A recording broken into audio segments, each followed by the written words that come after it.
स्वागत है दोस्तों आपके अपने YouTube चैनल स्कूल टाइम में। दोस्तों वीडियो कक्षा 1 से 4 तक रिजल्ट एंट्री से रिलेटेड है। ऑफलाइन एंट्री कैसे करनी है, ऑनलाइन एंट्री कैसे करनी है, ऐसे 3 entry RK SM BK entry, result प्रविष्टि और रिपोर्ट कार्ड कैसे तैयार करना है, क्या करना है, संपूर्ण रिकॉर्ड संधारण किस तरह से करना है। कक्षा 1 से 4 तक रिजल्ट 2023 से रिलेटेड ये वीडियो है। आपसे रिक्वेस्ट वीडियो के अंत तक आप बने रहें और चैनल को जरूर सब्सक्राइब करें, बेल आइकन को प्रेस करें। शाला दर्पण विद्यालय लॉगिन हम करते हैं और यहाँ पर सबसे पहले हम परिणाम की बात करते हैं। तो परिणाम टैब को ओपन करते हैं और परिणाम टैब के अंदर यहाँ फर्स्ट ऑप्शन के बाद में सेकंड ऑप्शन परीक्षा परिणाम प्रविष्टियों का ऑप्शन है। यहाँ पर आपको जो सबसे पहला काम करना है वो समेटिव असेसमेंट ऐसे एंट्री।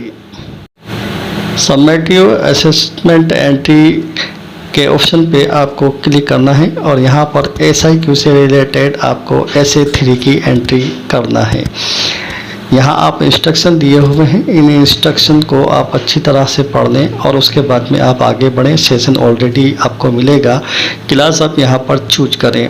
क्लास के ऑप्शन पे आप देखें, यहाँ पर नर्सरी का ऑप्शन, LKG UKG ये सभी ऑप्शन ऐड हो चुके हैं और 3 4 5 का ऑप्शन भी यहाँ पर दिया हुआ है। तो ये पूरी 8 तक की क्लासें यहाँ पर दी हुई हैं। आप यहाँ पर अपनी क्लास को चूज करें, उसके बाद में सेक्शन चूज करें, उसके बाद में यहाँ पर शो डाटा एंट्री पे आप क्लिक करें। तो जिन लोगों ने यहाँ पर SA1 SA2 की भी अभी तक एंट्रीज नहीं की होगी तो यहाँ पर आपको रेड क्रॉस आपको मिल जाएगा। और अगर आपने एंट्रीज कर दी है SA1 की SA2 की तो यहाँ पर आपको ब्लू टिक्स आपको मिलेगा। जिन विद्यार्थियों की एंट्रीज आपने नहीं की है या छूट गई है किसी भी कारणवश से, तो आप उनको एंट्रीज को कंप्लीट करें। एंट्री करने के लिए विद्यार्थी के नाम के सामने रेड क्रॉस पे आपको क्लिक करना है और जैसे ही आप क्लिक करेंगे यहाँ पर विद्यार्थी की डिटेल्स होगी। उसके बाद में यहाँ पर सेलेक्ट ऐसे पर आपको क्लिक करके आपको SA1 SA2 SA3 में से किसी भी एक ऑप्शन को चूज करना है। अगर आपने SA1 SA2 की एंट्री कर ली है तो आप SA3 को ही चूज करें और यहाँ पे समेकित योगात्मक आकलन विवरण SA3, समेकित योगात्मक विवरण SA2 और समेकित योगात्मक आकलन विवरण SA1। तो मैं आपको बता चुका हूँ, जिसकी एंट्री आपकी छूटी हुई है, अगर SA1 छूटा हुआ है तो SA1 को ही आप पहले चूज करें। पहले एंट्री आप SA1 की करें, उसके बाद में 2 की करें, फिर उसके बाद में 3 की करें। यहाँ 3 से रिलेटेड हम बात कर रहे हैं तो सब्जेक्ट में आप पर्यावरण अध्ययन को आप चूज कर लें, क्योंकि एक ही विषय की आपको यहाँ पर एंट्री करनी है कक्षा 3 के अंदर। और उसके बाद में गो पर आप क्लिक करेंगे तो यहाँ पर आपको विद्यार्थी की ग्रेड को चूज करना है।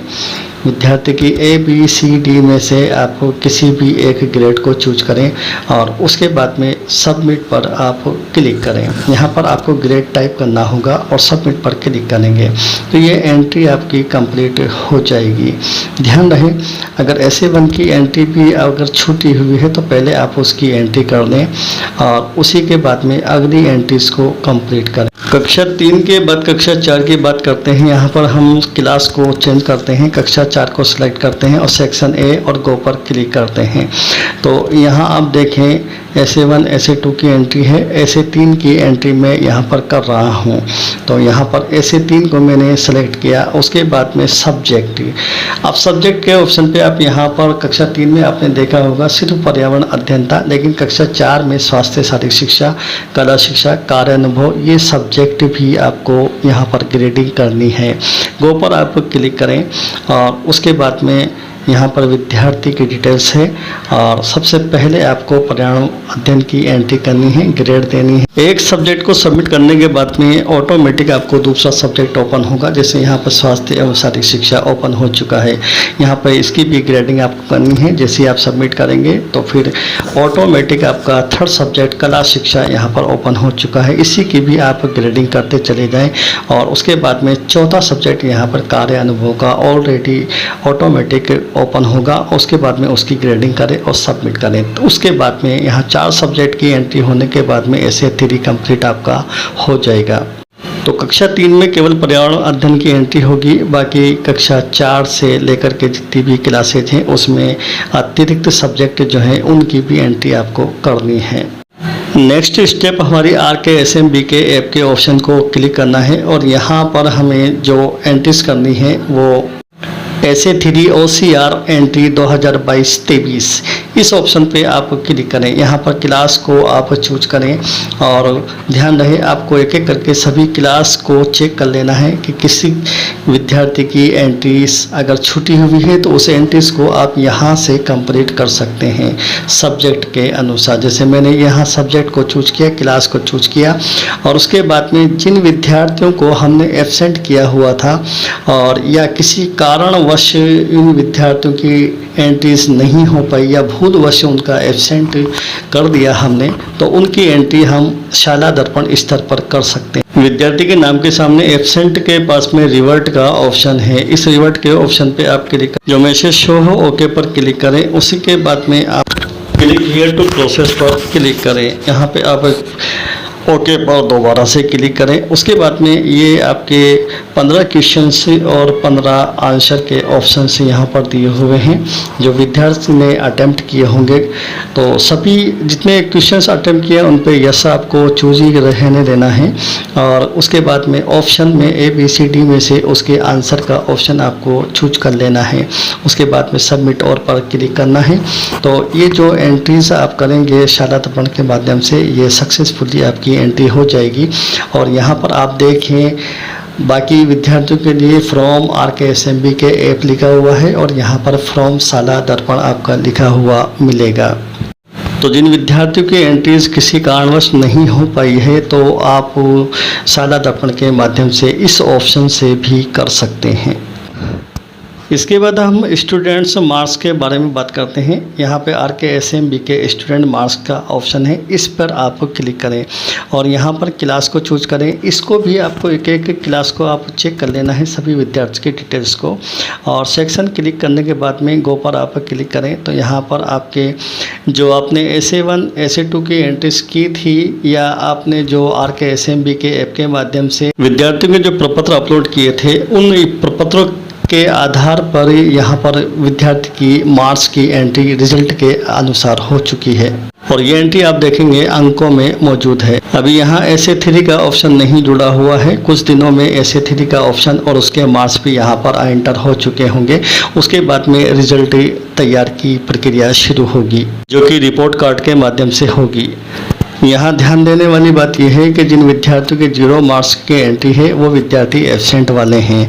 यहाँ आप एक बार दोबारा चेक कर लें क्योंकि हमें पहले समय दिया गया था 25 तारीख तक का समय था हमारे पास में, वहाँ हम शाला दर्पण के माध्यम से ऐसे विद्यार्थियों की एंट्री कर सकते थे।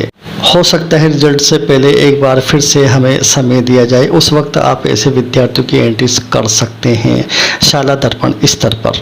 अभी आपके लिए सिर्फ SA3 का ऑप्शन है, यहाँ पे आप शाला दर्पण स्तर पर एंट्री जरूर कर दें। अब बात करते हैं रिपोर्ट कार्ड की। यहाँ पर ऑप्शन है आपके पास RKSMBK स्टूडेंट रिपोर्ट कार्ड। यहाँ से आपको पहले भी आपने रिपोर्ट कार्ड को प्रिंट किए थे और यहीं इसी ऑप्शन से आपको दोबारा से भी रिपोर्ट कार्ड को आपको प्रिंट करने होंगे।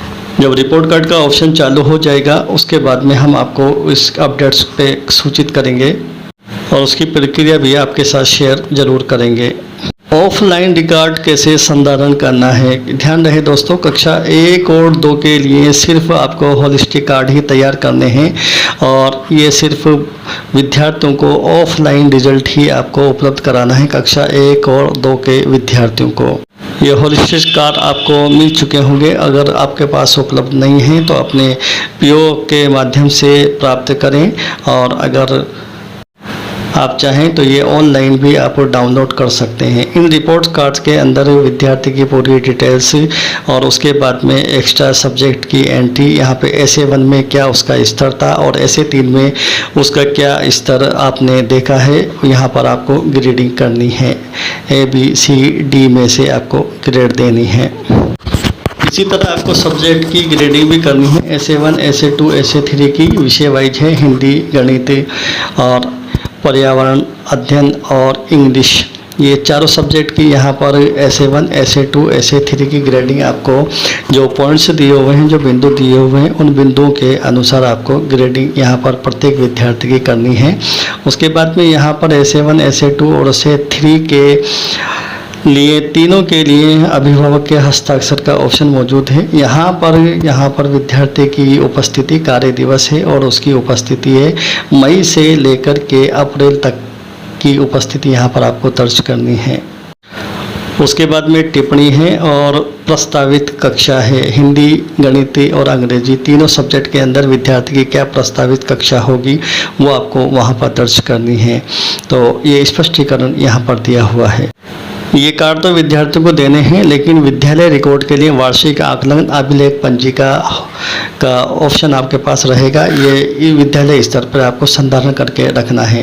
ये बुकलेट आपको मिली होगी। अगर ये बुकलेट अभी तक आपको नहीं मिली है तो PO से संपर्क करें या फिर आप डाउनलोड भी इसको कर सकते हैं। यहाँ वही ऑप्शंस हैं जो आपके होलिस्टिक कार्ड के अंदर मौजूद हैं। यहाँ पे विद्यार्थी की पूरी डिटेल्स होती है, एक पंजिका होती है, विद्यार्थी का पूरा विवरण इसमें विवरणिका के आधार पर होता है। उसके बाद में सतत एवं व्यापक आकलन अभिलेख होता है। यहाँ पर वही है जो हम होलिस्टिक कार्ड के अंदर देख चुके हैं। ये सभी ग्रेडिंग्स आपको करनी है। ये एक्स्ट्रा सब्जेक्ट जो हैं, अतिरिक्त विषय, उनकी ग्रेडिंग भी करनी है। और उसके बाद में जो मेन सब्जेक्ट हैं, गणित, हिंदी, इंग्लिश और पर्यावरण, इनकी ग्रेडिंग भी यहाँ पर SA1, SA2, SA3 के आधार पे करनी है।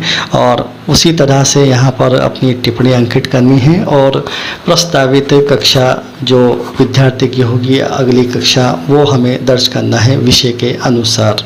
एक बार फिर से रिपीट कर देता हूँ, कक्षा 1, 2 के लिए सिर्फ ये होलिस्टिक कार्ड ही आपको वितरण करने हैं और अभिलेख पंजिका के अंदर उसका रिकॉर्ड संधारण करना है। और कक्षा 3 और 4 का अभिलेख पंजिका में संधारण करना है रिकॉर्ड, और जो रिपोर्ट कार्ड शाला दर्पण के माध्यम से हम प्रिंट करेंगे उनको विद्यार्थियों को वितरण करना है। कक्षा 1, 2 के लिए ऑनलाइन कोई रिकॉर्ड नहीं है, सिर्फ ऑफलाइन रिकॉर्ड है होलिस्टिक कार्ड वितरण के लिए और संधारण पंजिका विद्यालय स्तर पर संधारण करने के लिए। धन्यवाद। तो बने रहिए हमारे साथ। चैनल को लाइक कीजिए, सब्सक्राइब कीजिए और वीडियो को शेयर कीजिए, ज़्यादा से ज़्यादा शेयर कीजिए। धन्यवाद।